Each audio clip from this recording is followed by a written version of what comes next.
Chris Lee and Blayne Gilmer of Southeastern 14 here to preview Ole Miss's trip to Athens between the hedges to face the Georgia Bulldogs in a game we don't see played very often. According to most people, these teams last played in Oxford in 2016. According to the NCAA, that game never happened, I guess, because it's been vacated. Before that, 2012, the last time it was played at all, that was in Athens, which Georgia won 37-10. So, yeah, this is a treat of a ball game. In my opinion, it's the premier game in the league this week. Two offenses that can really get it going through either the run or the pass. One defense might be a little bit better than the other one, but we'll get to that later. Blayne, really looking forward to seeing this one. Ole Miss can really move the ball, and Georgia hitting its stride under Carson Beck. By the way, lines on this, that's kind of where we always start. Georgia, a 10.5-point favorite with a 58-point over-under as we do this on Sunday night. That, according to BetOnline, that makes a predicted final of 34-14. Computers are all over the place on this one. Jeff Sagarin has Ole Miss a 6-point underdog. FPI has Georgia by 8, Sagarin has Georgia by 9, and SP Plus has Georgia by 14 points. That is an 8-point difference between the four computers, and Vegas has set it right in the middle. Yeah, I think you've been 34-24. You said 34-14, but that would have been 34-24. Oh, sorry, I did. Yeah, so that would have been a much closer one. But between, speaking of close, Lane Kiffin and Kirby Smart, pretty close. They've coached together before at Alabama, of course, on that staff under Nick Saban. Lane Kiffin has had a lot of jokes about, with everybody. Kirby Smart over the years, like, hey, what are we going to get Dad for Father's Day? All that kind of stuff about Nick Saban and all that kind of stuff, being brothers on that Alabama staff. So, it is Lane Kiffin's a guy that has really grown into himself, maturity wise and things like that. He's able to poke fun at himself a little bit, not take himself too seriously, but he is taking this ball game seriously because Ole Miss has playoff hopes still alive and well as they go into this one, and that's all you can ask for going into a November matchup against the back-to-back defending champions on the road. Night game, Sanford Stadium is going to be rocking, so I'm excited to get into the ins and outs, the offenses and defenses of this one, Chris. Yeah, ESPN's FPI has got Ole Miss as about a 6-point chance to make the playoff, which would certainly zoom upwards if the Rebels are able to pull the road upset. This preview sponsored by BetOnline. The last of major pro sports leagues is off and rolling. College basketball ready to go this week as well. BetOnline remains your top spot for all your live betting action and contests. NFL, college football, UFC, NHL, all in full swing. BetOnline is your number one source for wagering news, odds, trends, and predictions. All the hoops betting action along with every sport available at your fingertips with both desktop and mobile access at any time. Head to BetOnline today. Remember to use the promo code BELIEVE. That is BLEAV. Get 50% off your welcome bonus on your first deposit. BetOnline, where the game starts. Ole Miss's offense is averaging almost 39 points a game. The Rebels very balanced between run and pass plays. 51% of the time they run, averaging 7.4 yards per play, 6 flat per rushing plays, almost 9 on passing plays, turning it over just 1% of the time. Georgia forcing turnovers at a rate a little bit higher than it traditionally does, about a 2% rate. Georgia giving up 4.7 yards per snap, and exactly that on running plays and exactly that on passing plays. It's not often you see a team giving up under 5 yards passing play. Also not often you see a defense like Georgia's. Very interested to see what Jackson Dart can do in this game. Yeah, it's gonna be intriguing to see just how they're able to attack Georgia through the air.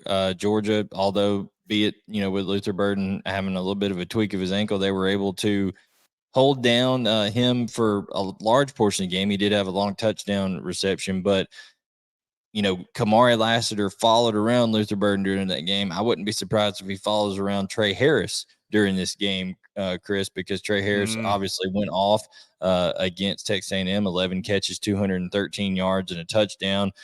Very close to having another touchdown that was a tremendous one-handed grab that landed just out of bounds. So he's really coming into his own. That's going to be just a matchup of two future pros right there between Harris and Lassiter at receiver and corner on the other side. So I think that's going to be very, very interesting to see. And then just a dynamic duo of Quinshad Judkins and Ulysses Bentley. They have to be thinking, hey, we saw what Auburn did earlier this year, being able to run the ball in Georgia on the perimeter a little bit. And then, of course, Cody Schrader last week. So I think that is one area that definitely you want to be able to attack. And historically, what has given Georgia defenses problems over the years? It has been mobile quarterbacks, guys that have been able to do things with their legs. We know Jackson Dart can certainly do that himself. So I think Ole Miss poses a lot of problems for Georgia defensively in this one, but we have seen Ole Miss struggle at different points against some more quality defenses. They didn't just absolutely have their way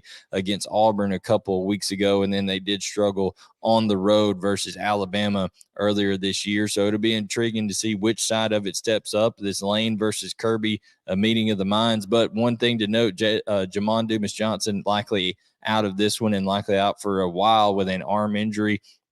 Kirby Smart mentioned it could have been a fractured bone in his arm, so we'll see what happens there. Guys like Jalen Walker could possibly have to move from outside linebacker to inside linebacker and play there. They've got C.J. Allen, that is a freshman that has played really well, and also Raylan Wilson, another freshman that stepped in. So there could be a trade-off of some experience, which Jamon Dumas-Johnson has, for some more athleticism, because those guys are freaks athletically, but they don't have that middle linebacker experience that Jamon Dumas-Johnson was. So that'll be something to watch there as well, Chris. On the other side of the matchup, Carson Beck has just been a monster lately. Georgia averaging almost 39.5 points a game, Ole Miss giving up 23, but has really had some issues with some better offenses. Had fits trying to stop A&M a week ago. Look, this is a defense that's disruptive. It's got a lot of sacks, and that's helped offset some things, but Georgia's only given up 9 sacks all year. Going to be a little tougher to do that, and I just didn't like the way Ole Miss played last week. Meanwhile, it seems like Georgia is kind of rounding into 2022 type of form of late, Blayne. Yeah, they listen, there was times where Ole Miss struggled to, prevent Texas A&M from converting drives. They were, 6 of 12 when it came. They were right at 50% when you combine third and fourth down conversions was Texas A&M against Ole Miss in that game. Max Johnson goes for over 300 yards, and Max Johnson has not looked well. Not look good passing the football at different times. And he did that without Evan Stewart even in the game. That kind of limited what Texas A&M had in terms of a weapon standpoint to be available to throw the ball to. Georgia's going to be much more dynamic offensively. I know that Ole Miss can get after the passer a little bit, but as you mentioned, that offensive line for Georgia is getting healthier and healthier. I wouldn't be surprised if Amarius Mims plays in this one. He was available to play in the last game. They decided not to let him go. He did dress out. He did go through pregame warmups. That is an All-American caliber tackle that could be back in the picture there for Georgia, and that would allow them to move Xavier Truss back into his natural position of guard. So that could be a big development there for Georgia in this one if that were to happen.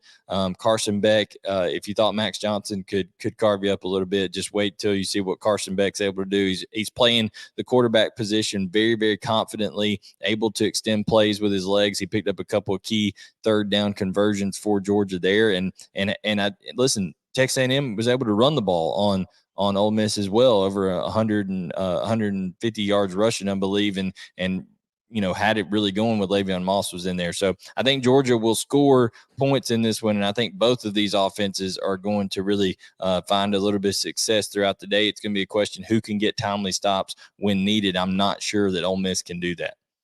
By the way, one quick correction: Ole Miss averaging 6.9 yards per offensive snap rather than 7.5, like I said. So there's that. Ole Miss, a note defensively, I talked about the sacks. Sacks forced turnovers. Ole Miss with 10 picks this year. Rebels are averaging 2.2, or excuse me, forcing turnovers 2.2% of snaps. Georgia only turning it over 1.4% of the time, so ball security not a big issue. But that's just something to watch in case we wake up Sunday morning and this game's been a surprise and Ole Miss's defense has played better than we thought. That turnover figure might be one to keep an eye on, because I would suspect if something unexpected happens on that side of the ball, that might be a driver. Yeah, no doubt. You're going to have to be able to make Georgia turn the ball over in order to have a shot to win this one in Sanford Stadium. I think you're going to have to try to limit their possessions as well, run the football well. I know that Lane Kiffin likes to use tempo, but it wouldn't be a bad deal to try to keep Georgia's offense off the field, because I think that's going to be your best defense against them, is to keep them on the sideline. However, night game environment, Sanford Stadium, the Kentucky game earlier this year was Georgia's first night game, not SEC game, that they had since early 2021, Chris, back when JT Daniels was still their quarterback versus South Carolina. We saw how that environment turned out for Georgia, with the fans being raucous and hanging 51 on a good Kentucky defense.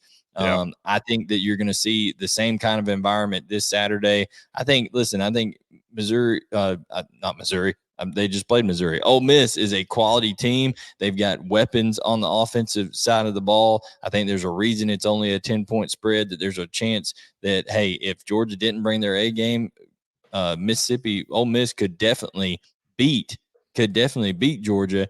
I don't think it being at home is conducive for the upset for Ole Miss, with it being at home at Georgia and a night game. I like Georgia to be able to have their way offensively in this one, and ultimately I think they get enough stops to pull away from Ole Miss at the end. I'm not sure about the number. I wouldn't bet it, but I do think Georgia extends their winning streak to 27 straight games and beats Ole Miss at home. Yeah, I think I was going to pick Georgia in this one, because hey, it's Georgia. B, it's Georgia at home. But a couple other things that really throw a bucket of cold water on upset chances. Ole Miss's defense on average has been on the field 72 plays a game.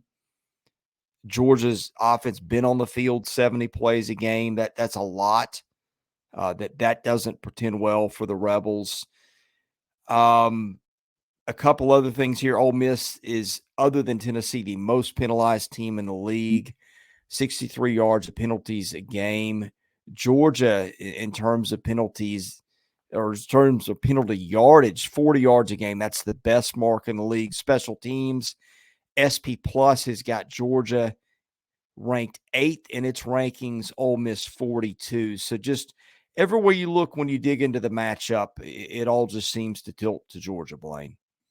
Yeah, I agree. And also another thing is Georgia converts third downs, one of the best in the country, only behind LSU in the conference at 55.17%. So I think that'll be a big factor in here, just being able to stay on the field. Also for Georgia, who can limit the other offenses' possessions and their ability to get out there and try to hit some explosive, because I think there will be explosives hit on both sides of this matchup. But like I said, I just think Georgia's offense ultimately will be more efficient and have more big plays against that Ole Miss defense than Ole Miss will have against Georgia's.